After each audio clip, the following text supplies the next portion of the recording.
Hola, ¿qué tal? Mi nombre es Dante. Bueno, como iba diciendo, hice un programa súper perrísimo, me había quedado con mi micrófono condensador C1, pero valió verga y pues ni modo, tengo que volver a hacerlo porque lo hice en una Chromebook, pero cuando tú borras un archivo desde las descargas valió verga. Así que volver a empezar a redactar el programa. Lo voy a hacer, creo que un más cortito de lo que acostumbro, porque sí está bien pinche culero lo que me pasó. Ya se lo iba a mandar al señor Isaac, pero pues se borró y ya no pude mandarle nada. Y tuve que, bueno, tengo que volverlo a hacer de nuevo porque es mi compromiso y estoy comprometido con la causa y, bueno, empecemos. Ahora, ¿qué es la ilustración? El sapere aude, utiliza tu razón, sé individual, auténtico. Pero este derecho solamente estaba reservado para los hombrecillos. O sea, los hombres nada más tienen acceso a la educación ellos y no podían permitir que una mujer pues fuese autónoma ni nada por el estilo. O sea, de hecho, inclusive en esa época firmaban un derecho matrimonial que más adelante Stuart Mill con su esposa renunció a ese derecho para poderle otorgar autonomía. Bueno, dice, la utilización del pensamiento individual de manera autónoma de no adoptar sin más ni más la opinión de otros, pero la realidad de la vida cotidiana de la mayoría de las mujeres del siglo XVIII era completamente diferente. Su espacio vital se limitaba cada vez más al ámbito doméstico. Se consideraba que a su vez que su deber era la responsabilidad al marido, apoyarle y velar para que reinara la armonía en el hogar. Las jóvenes quedaban prácticamente excluidas de la educación. Los internados para las llamadas hijas bien no aparecieron hasta finales del siglo XVIII. Entonces, hasta finales del siglo XVIII la mujer pudo tener alguna clase de educación o algo así, ¿no? O sea, pues qué culero, ¿no? O sea, porque si está cabrón, ¿no? O sea, qué pedo, nada más, o sea, de pues no poder tener acceso a nada. Bueno, entonces en el siglo XVIII había una vida estricta, separada. La mujer quedarse en su casa, el hombre es el que podía acceder a la vida pública, estar en la vida pública, etcétera, ¿vale? A ver, espero que esto no se escuche tan culero, pero bueno. Ok, la primera mujer que vamos a revisar es Gabrielle Emile Bretul. Bueno, vamos a decir Gabriel porque pues para pronunciar todo el apellido está cabrón. Fue marquesa de Chalet y pues desde niña mostró grandes talentos. Ok, vamos a repasar nada más su obra y eso porque tardaría años. Esta es la segunda vez, es como la repetición del programa y que hueva volver a hacer todo otra vez. Ay, no, discúlpenme. Es que se me burró, así. Por yo querer, pues, convertidor todo culero. No, no, no, no, no. Bueno, X. Eso sí, dentro de su vida ella tuvo diversas relaciones amorosas, pero lo que más destacó de ella fue que ella pudo traducir las obras de Newton. Gabriel pudo traducir las obras de Newton del latín al francés, que es lo más chido, o sea, que eran obras muy difíciles de comprender y muchos hombres se basaron en sus escritos, o sea, en sus traducciones. ¿Vale? Entonces eso es muy importante. Pero el discurso, su obra máxima o su ópera magna fue sobre la felicidad. Es decir, una felicidad que no está bien razonada, que no está bien vivida, pues es una pasión desmedida. Necesitas de la razón para poder vivir bien, ¿vale? Entonces ese es el pensamiento de Gabriel. De hecho, voy a leer un poco de la cita del libro y pasamos a Olympe, ¿vale? Ante todo, está la firme determinación de aquello que se quiere ser y se quiere hacer, y precisamente es lo que hace falta en casi todas las personas. No obstante, es la condición. Sin la felicidad no hay condición. Sin ella no hay nada, continuamente en un mar de incertidumbre. Se destruye por la mañana lo que se ha hecho por la tarde y se pasa la vida cometiendo estupideces, reparándolas, lamentándolas. O sea, lo que ella dice es que el arrepentimiento no sirve de mucho. El arrepentimiento no te va a servir de nada si tú no enmendas tu error. O sea, vas a seguir cometiendo el mismo error una y otra y otra y otra y otra y otra vez, ¿vale? Ok. Perdón, por los ruidos. Bien. Este sentimiento de arrepentimiento es uno de los más dolorosos y más desagradables que puede sentir nuestra alma y uno de los secretos más grandes es el saber protegerse de él. Hay que partir del lugar en lo que uno está y utilizar toda la perspicacia del espíritu para repararlo de nuevo o para encontrar medios de reparación. Pero nunca se puede mirar atrás y para apartar siempre de la mente el recuerdo de las faltas donde se han obtenido después de una primera observación del aprendizaje. O sea, después de tú cometer las faltas es necesario aprender de ellas, ¿vale? Entonces ese es el pensamiento de Gabriel. De modo que Gabriel Émile de Chalet fue una de las pensadoras que no se creyó la idea de que en su época había naturaleza femenina. Hay que recordar que en el siglo XVII se manejaba lo que era la naturaleza femenina y masculina, así la separaban, ¿no? Tú eres sentimentaloide, tú no puedes participar porque tus emociones no te dejan, ¿vale? Eso es importante repasarlo. Ahora, vamos con Olympe de Gouges. En la segunda mitad del siglo XVIII nos encontramos con otra pensadora que fue la primera en escribir la Declaración de los Derechos de la Mujer. A Olympe la mataron en la guillotina. Ella fue la única asesinada porque ella empezó a cuestionar la Revolución Francesa y le dieron cuello. La declaración en 1791, como réplica al hecho de que la Asamblea Nacional de París hubiera puesto en vigor una nueva constitución basada en la Declaración de los Derechos del Hombre y del Ciudadano el 26 de agosto de 1789, de la cual se excluía a las mujeres. Esta mujer de coraje se llamaba Olympe de Gouges, bueno, vamos a decirlo Olimpia, bueno, no sé. En el artículo primero de su declaración formula: la mujer nace libre y tiene el mismo valor que el hombre en todos los derechos. La diferencia en el ámbito social solo tienen que poder existir fundamentalmente por el bien colectivo. O sea, ellos ya sabían, ellos ya reconocían, porque dicen, no, es que la ideología de género solamente dice que el género es una construcción social. No, aquí está hablando de que el género va determinado por factores sociales. A la sociedad no le interesa la biología, le interesa el género. Tú cómo vas a performar ese género, tú cómo vas a vivir ese género, ¿ok? Las mujeres, para Kant, rescatando la cita, dice: las mujeres son siempre niños grandes, es decir, no se fijan nunca en objetivo, sino que se dejan caer a la hora aquí, a la hora allá, no contemplan objetivos importantes. Este último es tarea del hombre. Esto lo escribió un hombre que permaneció soltero toda su vida y a quien tampoco se le conoce ninguna historia amorosa. Yo pienso que Kant era gay. La mayoría de los filósofos eran gays. O sea, esto es desde mi teoría. Yo no vengo a suponer nada ni a decir nada, pero tú cuando sabes de un hombre que critica a los hombres y que critica a las mujeres, la mayoría de las veces es un homosexual deprimido, por supuesto. A ver, dice: la filósofa vivió la Revolución Francesa muy de cerca. A partir de mayo de 1789 vivió en Versalles. Durante los años de la Revolución redactó escritos sobre los temas posibles, también sobre la iglesia y el celibato, el matrimonio. Intervino a favor de la votación popular en la cual se pudiera decidir acerca de la forma de gobierno. Se musó contra las atrocidades de la represión jacobina de Robespierre, atrocidades al cual interpeló en diversos escritos. En 1793 se murió en la guillotina. O sea, ¿sabes qué? Este señor, si tú no estabas de acuerdo con la revolución, te mataban, ¿ok? Ella murió decapitada en la guillotina en ese año. Ella escribió novelas y dramas que trataban de crítica social. Después se inclinó a trabajos más teóricos. Opinaba que la Revolución Francesa no traía a las mujeres aquellos que habían deseado, ¿no? O sea, porque dicen el derecho del hombre, ¿verdad? Defendió con ardor los derechos de las mujeres y reclamó un trato igualitario en todos los aspectos públicos y privados. También fue una de las primeras en teorizar sobre el sistema de protección maternal e infantil.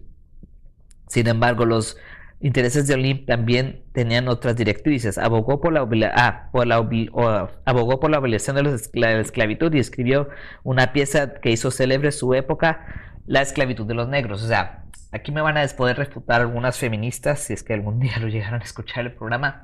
Aquí no había interseccionalidad, aquí el derecho era para las mujeres blancas, pero ella, Olympe de Gouges, no sé cómo se pronuncia bien. Ella escribió un tratado, ¿no? También para abolir la esclavitud, entonces ella pensaba en todo, no nada más en las mujeres blancas y demás. Vale, para ella, en su declaración de los derechos de la mujer y la ciudadanía compromete siempre al Estado. Para ella no se trata de demostrar que la naturaleza de la mujer es igual a la del hombre, sino que es cuestión de igualdad de derechos en la vida política y social. Las mujeres deben tener los mismos derechos y obligaciones que los hombres delante de la ley. La filosofía práctica es su terreno, considera que ese es el punto esencial y es en una época en la que predomina el análisis de la razón.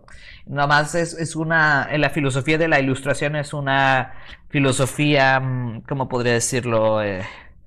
Muy mecanicista, muy teoricista, o sea, no iba más allá, pues, de pensar, de sentir, no, o sea, solo se quedaba en la matemática y en la física y se acabó, las emociones no importaban. De ahí vino el contrario, lo que es el romanticismo, ¿vale?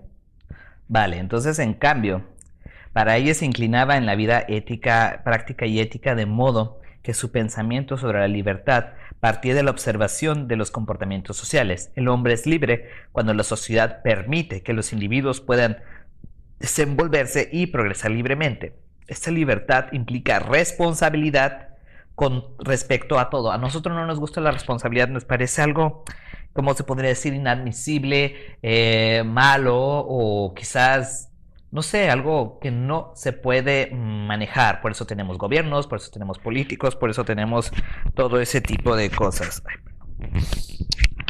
Entonces ya. Ok, vamos a ver, dice: mujer, despierta, la campana que toca la razón resuena por todo el universo, conoce tus derechos, el reino poderoso de la naturaleza ya no está rodeado de prejuicios, fanatismo, escepticismo y mentiras. La antorcha de la verdad ha dispersado las nubes de la estupidez y la arrogancia. Parece que hay una mano divina que espera por todas partes la herencia del ser humano, la libertad. Solo la ley tiene derecho a poner límites a esta libertad cuando degenera caprichosamente, pero el deber debe ser igual para todo el mundo, ¿vale? Entonces ella es Olympe de Gouges, okay, Olympe, nada más porque no sé pronunciar el apellido bien. A ver, vamos a ver qué más sigue. Así, Mary Wollstonecraft. Ella pues no tuvo tampoco la oportunidad de estudiar a temprana edad, como la mayoría, bueno, como Olimpia. Bien, también voy a saltar en el otro audio que había hecho, me salté su vida porque en realidad no, pues no, o sea, lo que aquí importa es lo que hizo. Dice, en 1786 salió al público el primer libro de Mary, Thoughts on the Education of Daughters, Pensamientos sobre la educación de las hijas. La autora defiende con vehemencia que se ofrezca a las jóvenes la posibilidad de educar su inteligencia. Al editor Johnson Wollstonecraft conoció a muchos, a través del editor Johnson Wollstonecraft, conoció a muchos intelectuales con los que podía discutir temas de filosofía, política y pedagogía.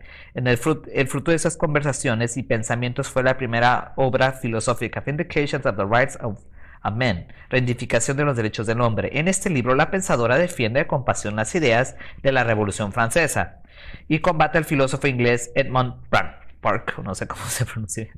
En el año 1791, Mary escribió lo que fue la Vindicación de los Derechos de la Mujer, uno de los textos pioneros del feminismo. Este libro tuvo gran influencia por las luchas de la emancipación de la emancipación de la mujer, ¿vale? Entonces, su obra fue pionera en cuanto al derecho en el feminismo, o sea, ¿cómo puedo decirlo? Pues sí, o sea, fue una gran influencia para las feministas, quizás para las sufragistas, puede ser, no lo sé. Okay. Dice, la oportunidad educativa para ambos sexos, como ilustrada que era la filósofa, también se pregunta en este libro qué diferencia al ser humano del animal, a igual que Kant responde que pues la razón. Por lo tanto, Mary opina, no todos utilizamos la razón del mismo modo. Habría que añadirle cualidad todavía más decisiva, la virtud. La filosofía está plenamente convencida de que toda persona tiene la posibilidad de hacer uso virtuoso de la razón. Dios se la ha concedido con esa facilidad. Ella era una persona religiosa, entonces nosotros somos la obra máxima de Dios y por lo tanto Dios te concede la facultad de razonar. Para ella, la fuerza de la razón habita en ambos sexos. La mujer es inferior al hombre solo en fuerza física. Mary tuvo suficientes ocasiones de observar a las personas y de adquirir un gran conocimiento humano. Ella tenía muy claro que mediante la falta de estímulos se intentaba continuamente mantener la capacidad intelectual de las mujeres en una minoría de edad y un nivel exiguo, o sea, un nivel bajo, pues. Los hombres deben aprender a dejar espacios de libertad a las mujeres para su formación, y las mujeres tienen que oponerse a todas las medidas que priven de formarse. No hay que confundir la virtud con su misión. O sea, una cosa es decir, bueno, ser una persona ética, ser una persona virtuosa, y otra cosa es decir, ay, sí, sea hija de tu casa, sumisa, haz el quehacer y ya cállate, no digas nada. Wollstonecraft critica la visión muy extendida de que hombres y mujeres son diferentes por naturaleza. Hasta su muerte defendió esta convicción con todas sus fuerzas. Su esperanza residía en que algún día demostrase que las mujeres también son seres racionales que necesitan oportunidades para cultivar sus talentos. Dice en su libro de la Vindicación de los Derechos de la Mujer, que la mujer comparta sus derechos y emular las virtudes del hombre, pues tendrá que mostrarse más perfecta cuando esté emancipada a justificar la autoridad que encadena a ese ser débil o a su obligación. O sea, para ella la emancipación de la mujer era vital. Entonces, bueno, ya. Pasamos de Mary a Johanna Charlotte Unser, que fue quizás la única alemana, dice, en Alemania no fueron únicamente los hombres quienes empezaron el prestamiento de la instrucción. Fue una de las pocas filósofas de habla alemana en aquella época. Había propuesto como objetivo conseguir un público femenino. Ella hace mucho énfasis en el lenguaje, en transmitir en un lenguaje asequible para todos sus lectoras y lectoras las obras filosóficas. Ella trabajaba en dos direcciones, lo que era la filosofía y la poesía. Al igual que su colega francesa, Unser también opinaba que los hombres y mujeres estaban dotadas de las mismas capacidades intelectuales. En su compendio de Sabiduría Universal para la Mujer explica a sus lectoras los conceptos fundamentales de filosofía utilizando ejemplos manejables y repeticiones para que se les quedara mejor, que comprendieran mejor, porque dice mejor grabados, pero no se me hace pertinente decirlo de esa manera. Entonces, para que comprendieran más, ¿vale? En lugar de usar términos filosóficos abstractos y difíciles de entender, porque eso peca mucho la Academia de Filosofía, vaya, quieren esforzarse tanto en ser tan perfectos, en ser tan, no sé cómo decirlo, vaya, fuera de la realidad, que ellos quieren ser dioses, o sea, quieren alcanzar a Dios, pero no pueden, porque quieren ser omniscientes, quieren ser omnisapientes, quieren saber todo y por qué y todo. Lo han intentado y han avanzado en su lucha, en su aspiración más bien, pero no lo han logrado, porque quedan en una naturaleza inferior, ¿vale? Ok. Ella sustituye el término de psicología por ciencia del alma y ontología por la ciencia fundamental. Estas paráfrasis podrían entenderse igualmente hoy en día, por mucho que la palabra alma se haya a usarse poco. Ontología se traduce literalmente como doctrina del ser. La palabra ontología casi podría utilizarse como sinónimo de filosofía, ya que se ocupa de aquello que da base a la realidad, aquello que sea, es decir, que tenga un ser. Unser también elaboró historias, poemas y episodios a partir de la realidad cotidiana que tratan cuestiones fundamentales de la historia de la filosofía, como son el espacio y el tiempo, la casualidad y la necesidad, el cuerpo y el alma y la existencia de Dios. Estas eran, según la opinión de Unser, las preguntas fundamentales, las primeras preguntas de la filosofía, y no iba mal encaminada, ya que las filósofas y filósofos de todos los tiempos se han ocupado de ellas. ¿Qué es el ser? ¿Qué es Dios? ¿Quién soy yo? Esas son las preguntas fundamentales de la filosofía. La importancia de Unser no proviene de la investigación de nuevos caminos filosóficos, de la formulación de pensamientos innovadores. Su mérito fue sobre todo hacer ver la necesidad de una buena educación para las mujeres y hombres. No obstante, se dedicó también a filosofar sobre las funciones y el papel del lenguaje. Esto es muy importante, y se interesó por el verdadero uso de las palabras. ¿La persona que tengo enfrente entiende lo que digo? Y tal como lo quiero decir, a veces una palabra no posee significado sino dos como mínimo. Solamente tengo que poner como ejemplo la palabra persona, que tan pronto signifique un animal racional como una mujer desgravada. La persona debe examinar primero lo que quiere expresar para escoger realmente la palabra más adecuada. Los ejemplos que escoge Unser provienen de toda la experiencia cotidiana inmediata. Ella sabe que es difícil a veces hacerse entender y cuantos males entendidos surgen simplemente porque los interlocutores asocian diferentes significados a lo que se ha dicho. Inclusive podría ser un problema hermenéutico porque una palabra en una época puede significar una cosa y otra en otra. Es muy interesante su propuesta del lenguaje. La experiencia práctica y su gran conocimiento humano guiaron a Johanna a la hora de filosofar. De este modo se dirigió a personas de otra manera, más bien se habrían asustado por el conceptualismo abstracto y por las complejas relaciones inherentes a cualquier sistema filosófico. Siempre pasa, o sea, los filósofos van y vuelan en sus abstracciones y ya se regresan. Los coloquios son hechos de ellos y para ellos, no se les abre al público y por eso es que la filosofía ya muy pronto va a chingar a su madre. Bien. Ella consideraba la filosofía como una actividad pedagógica. Para ella la pedagogía era muy importante, porque si no había pedagogía, pues no, o sea, ella retoma las enseñanzas de la antigüedad, ¿vale? Entonces vamos a leer un poco de lo que dice Johanna Charlotte Unser en su Compendio de Sabiduría Universal para la Mujer. Dice: se puede determinar fácilmente que un filósofo debe saber mucho, pues se ocupa de todas las cosas y examina su naturaleza. Empieza por Dios y acaba por las extremidades de los insectos más pequeños. Nadie debe imaginarse en cambio que los filósofos sean omniscientes, puesto que debe esforzarse por saber la causa de todo y tener realmente un conocimiento suficiente de todo. Son las dos cosas diferentes. Un filósofo no tiene otro objetivo que no sea parecerse a Dios. Eso es lo que decía hace rato, ¿vale? El de querer aspirar a ser Dios. El único que todo lo sabe. Si no puede conseguir esto exactamente, al menos se le aproxima cada vez más, y la aproximación eterna acaba siendo de él un Dios de naturaleza inferior. O sea, siempre va a ser inferior porque no lo puede saber todo ni abarcar todo. Bueno, vamos con la última, que esto es muy importante, porque a ella, su esposo, John Stuart Mill, no quiso firmar los derechos sobre ella. A ella le da la emancipación. Y de hecho, en Harriet Hardy Taylor Mill influyó mucho en las ideas de su marido, ¿vale? De su esposo.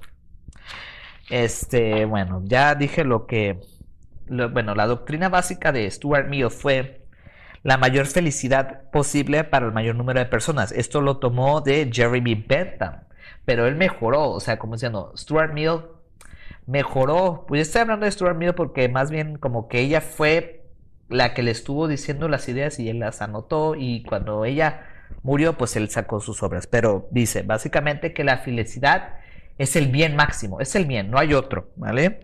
No hay otro bien máximo más que sea el de la felicidad, no hay otro, ¿ok? Dice, la felicidad va en contra de la razón porque es una pasión. Dice, la felicidad en cambio es el placer, y ese placer lo sabe todo el mundo, lo que sienten como tal, lo mismo que significa el lenguaje común. Por consiguiente, la mejor manera de formarse un criterio para una buena vida humana es viviendo la sensación de felicidad. Mill dio un paso más allá que Bentham y reflexionó sobre las cualidades que debería tener bien, el único fin último que deseamos y perseguimos. Por otro lado, Henriette Taylor opinaban de que todos los seres humanos tienen derecho a su propia realización personal. Henriette Taylor opinaba eso, que todos tenían que tener su propia realización, que nadie podía quedarse atrás o estancado, ¿vale? Entonces, por eso, la necesidad de igualdad política y social de hombres y mujeres. La Constitución inglesa no reconocía estos derechos. Bien. Bueno, eso ya, que lo eligieron en el Parlamento, eso no interesa. John Stuart Mill y Hale se escribieron, entre otros temas, sobre el matrimonio y el divorcio. Harriet Taylor redactó un artículo sobre la emancipación de la mujer. Después de la muerte de Harriet, John Stuart Mill y su hija Helen escribieron la sumisión de las mujeres. en 1868. Perdón. El texto es un alegato contra la sumisión de las mujeres, aunque también pone en relieve la diferencia natural entre ambos sexos, cosa que naturalmente no justifica en modo alguno un trato no igualitario ni en la política ni en la sociedad. Las relaciones entre sexos están muy jerarquizadas. Esto lo hablan en un ámbito social, no se van con la biología. Entonces, ¿qué vamos concluyendo aquí otra vez? Vuelvo a repetir. A la sociedad le importa el rol de género, no la biología. La biología le vale madre. Pero eso te quieren hacer ahorita, te quieren confundir ahorita con eso, ¿vale? Las relaciones entre sexos están muy jerarquizadas y los hombres establecen su poder a la vez que lo legitimitan con fundamentos mitológicos, religiosos, ideológicos, filosóficos y científicos. Va de nuevo, lo legitiman con fundamentos mitológicos, religiosos, ideológicos, filosóficos o científicos, ¿vale? En la filosofía inglesa y norteamericana, la práctica siempre se sitúa en primer término. Harriet Taylor Mills adscribe igualmente a esta tradición. En su filosofía no se trata de avanzar hacia una cosa que vaya allá más del ser humano, sino una cosa más práctica, más doméstica. Se adentra plenamente en la vida cotidiana para observar dónde dominan las injusticias y reflexiona después sobre las posibilidades de soluciones. Veía la desigualdad en su época en el hecho de que no se hubiera alcanzado todavía la emancipación de la mujer. Su idea principal dice así: lo que es igual por naturaleza no debe separarse a escala social. Por encima de todo, debe prevaler el derecho del individuo a la autodeterminación. El individuo tiene que tomar responsabilidad de sí. Y en un extracto de su libro Emancipación de la Mujer dice: sin embargo, cuando preguntamos por qué la existencia de una mitad de la especie debe ser meramente subsidiaria de la otra mitad, porque cada mujer tiene que ser accesorio de un hombre, sin que se le permita tener intereses propios, para que no pueda hacer nada en el espíritu de la mujer que rivalice con los intereses del placer del hombre. O sea, nada que pueda rivalizar con el hombre, nada que lo pueda empatar ni igualar. No, tiene que haber un sustento de poder, ¿vale? La única manera que se puede dar es que, si así lo quieren los hombres, es agradable para los hombres que ellos vivan para su propio beneficio, y las mujeres para el beneficio de los hombres, y los que tienen poder consiguen que los súbditos consideren durante mucho tiempo como sus virtudes apropiadas aquellas cualidades y aquella conducta que agradan a los gobernantes. La sumisión agrada a los gobernantes, en este caso los hombres. Y lo último que la autora del libro dice: así, aunque el pensamiento fundamental de la Ilustración en teoría era válido para todos, en la práctica no era así. Fue necesaria la decidida determinación de mujeres valientes que, para luchar por el derecho fundamental de la igualdad de sexos, las filósofas no se conformaron con la opinión general de que la mujer no era apta por naturaleza para hacer uso de su inteligencia, ni por tener papel en la vida política y social que no fuera la sumisión. Fíjense, voy a hacer un énfasis en la obra de Michel Foucault, no sé quién lo dijo. Bueno, fue Paul Preciado, pero él citó a Foucault. Dice que las mujeres no eran personas sexuadas, eran como animalitos, y pues no se les veía como seres racionales, pues nomás eran para tener hijos y se acabó. Las filósofas de la época protestaron con vehemencia contra la exclusión de las mujeres de la vida pública. Todas ellas partían de la idea de que las mujeres y los hombres eran igualmente capaces de pensar y actuar de manera racional, y reivindicaron los mismos derechos para todo el mundo. Todos tienen derechos. Por eso ahorita que andan con sus tonterías de que la ideología de género, de que los gays y que los trans, todos tienen derechos y obligaciones. Pero aquí viene una falacia. O sea, ¿quién te da esos derechos? ¿Quién te da esas obligaciones? Es una autoridad.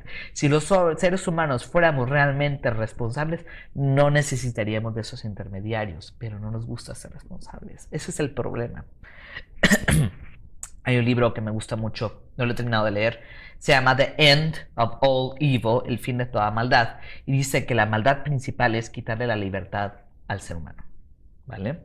Es una recomendación nada más.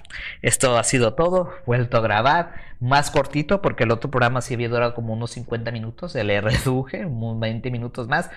Pero espero que quede en esencia eso y espero que ahora sí se grabe y no se me borre. Bueno, gracias por escuchar y por sintonizar Transfilosofía. Hasta la próxima.